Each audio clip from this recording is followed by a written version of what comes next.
Welcome to the podcast of the impossible. I'm Peter Wood, and my guest today is the unsung hero, invisible partner, and electrified center rail that kept the Willard and Wood train moving along. It is Mr. Joel DeWyer. The electrified center rail. That's like a dangerous thing, right? Absolutely. Yeah. Like the least dangerous thing. Don't you want to be the dangerous thing? If the electrified I center do. rail... I want women to see me as dangerous and edgy, but they do not. Well, you're in the right art form, that's for sure, because when people think about magic. Maybe.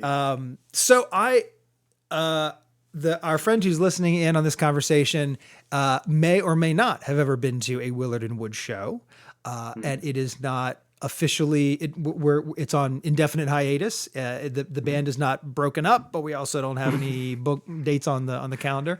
So I guess I wanted to sort of let's assume that our friend has not been to Willard and Wood. How would you describe what that series of shows was, what that project was or is? I would describe it as an elegant trip back in time. Okay. So Willard and Wood is an experience where you're sort of transported back into the early 19th century, right? Where Sure. High class society would often invite local community, friends, family, other high or top social class to their living rooms for weekend entertainment. They would invite musicians, they would invite magicians, they would invite jugglers, people to entertain them. And so what we tried to create, successfully, I would argue, is that kind of experience. We were at some pretty great places, the Grand and some others downtown Baltimore before COVID. And we would fill a really nice ballroom with 75, 80 people with good sight lines, and we would try to recreate that. You're in my house, welcome, thanks for coming. We just had a nice dinner together, and now we're gathering in the parlor for some evening entertainment kind of thing. So, but it was also a great combination of different types of entertainment. Willard being a mentalist, and his charisma and his skills to create interesting relationships and be able to lean into that to create some interesting experience during the course of the show. Sure. And you, of course, sharing your possible. So, right. So it was pretty cool and pretty clever. And I think the characters themselves were pretty unique and pretty different as well from what you would normally see if you go out to an evening of theater or to a traditional sort of quote unquote magic show. Well, and we should be clear also. I mean, your character, your role was basically that head of the household kind of a host, where the Grand was my fictional house. Yeah, totally. Where you were doing the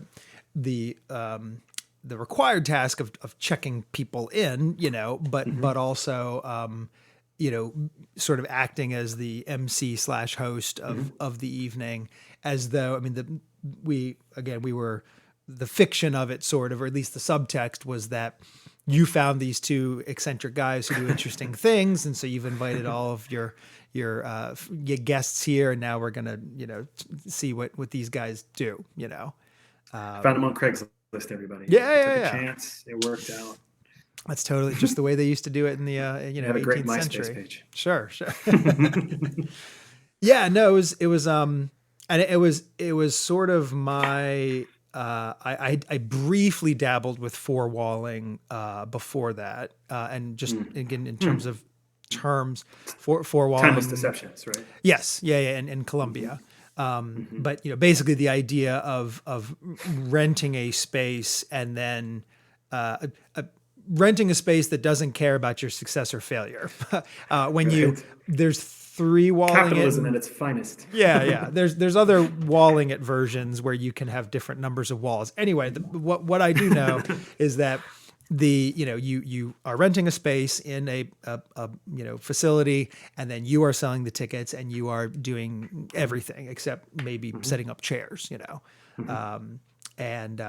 but yeah, but it was a cool, a fun experience. And, I know we were always, not only were the shows fun, but definitely I think we all got things out of our sort of very regimented post show, post mortem where Yeah, that we was some of the would, best stuff. Yeah. yeah. And I mean, while it was still fresh in our minds, we would be able to sort of be brutally honest about what did and did not work, and what we would all chat about, how we could make it just better. And I guess what I love about, even if we had like a friend joining us at those post show chats, I never got the sense that there Or were audience any. members sometimes. That's true. Yeah. Sometimes. Yeah. Yeah.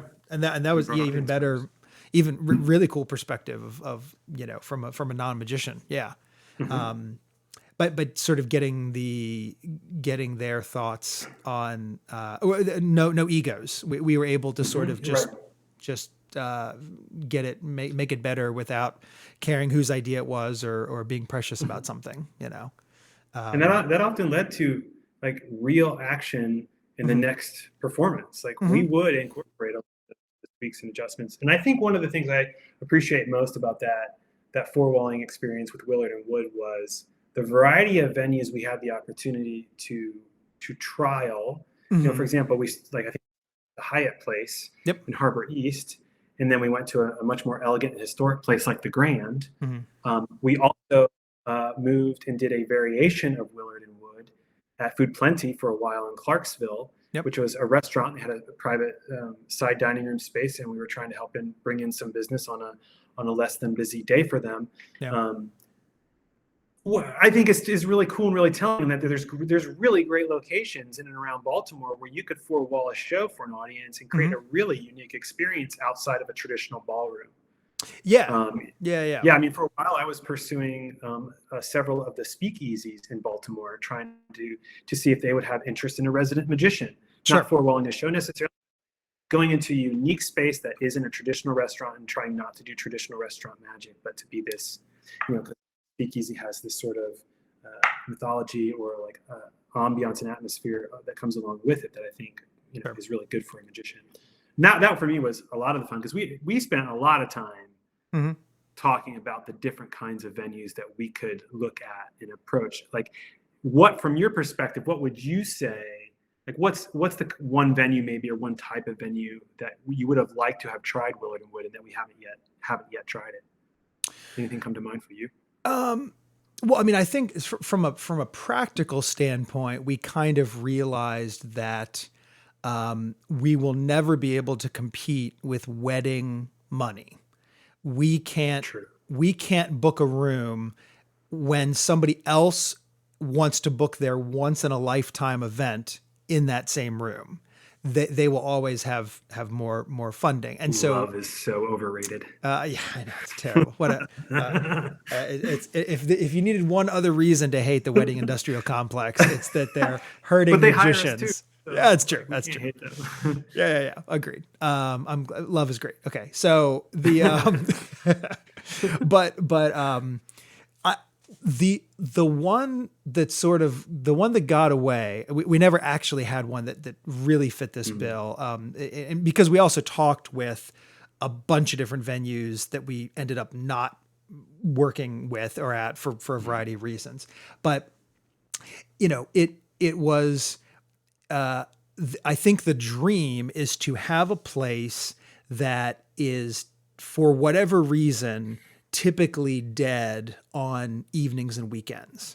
So what we were always sort of hoping for is like a lawyer who has an office with an upstairs fancier conference room. Which is what you wouldn't think of, right? Like no one would be like, "That's you're serious?" Yeah, right, I mean, right.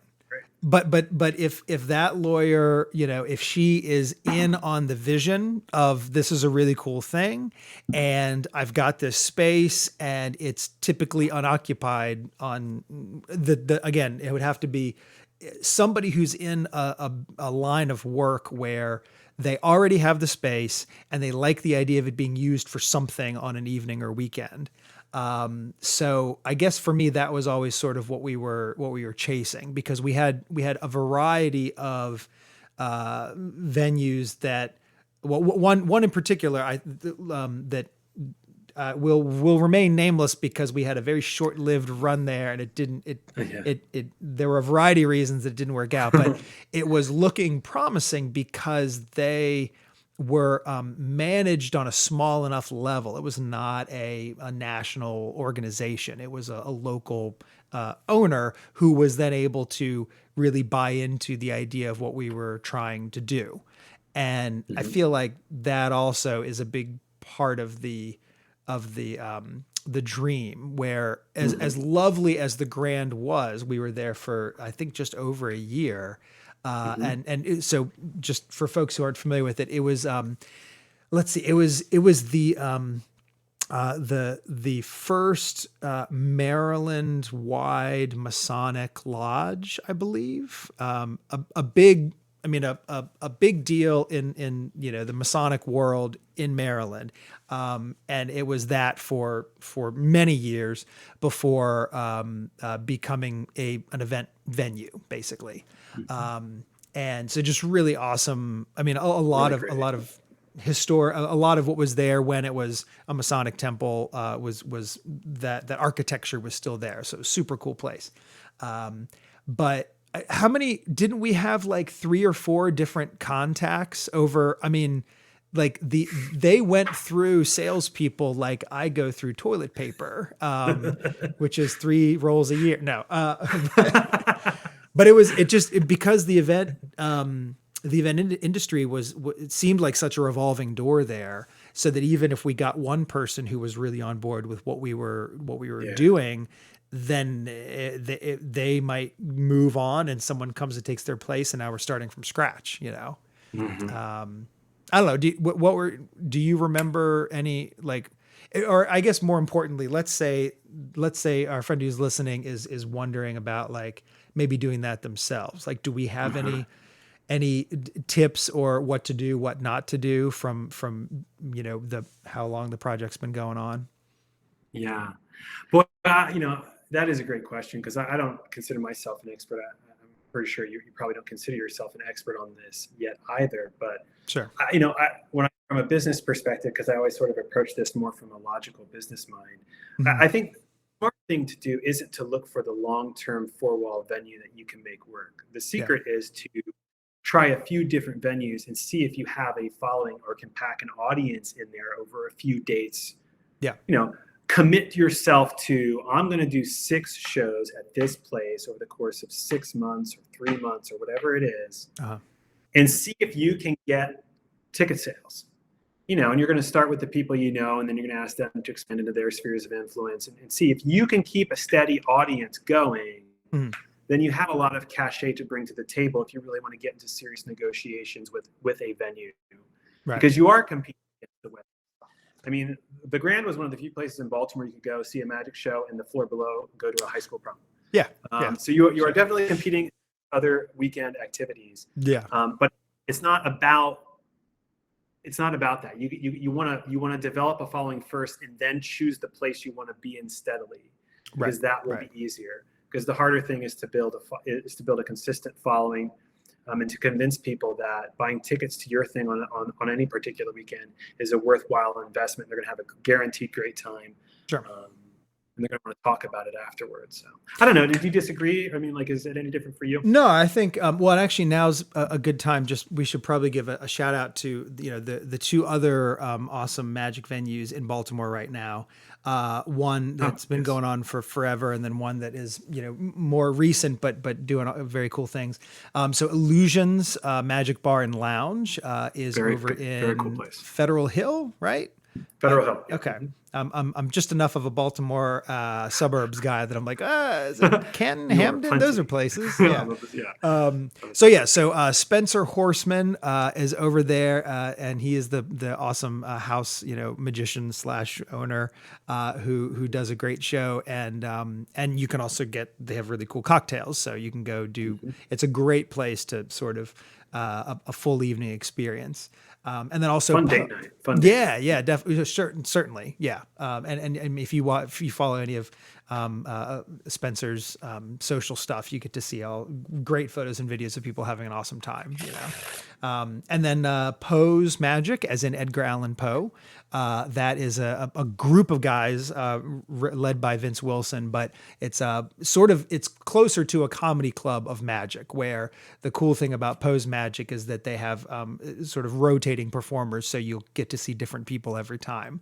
And I think what is important, what I think is smart about both of those guys, both what Spencer's doing and what Vince's team is doing, is that they are offering shows on a regular basis, so that when people are visiting Baltimore, they are able to find these places on TripAdvisor or Yelp or from some ad or from some brochure.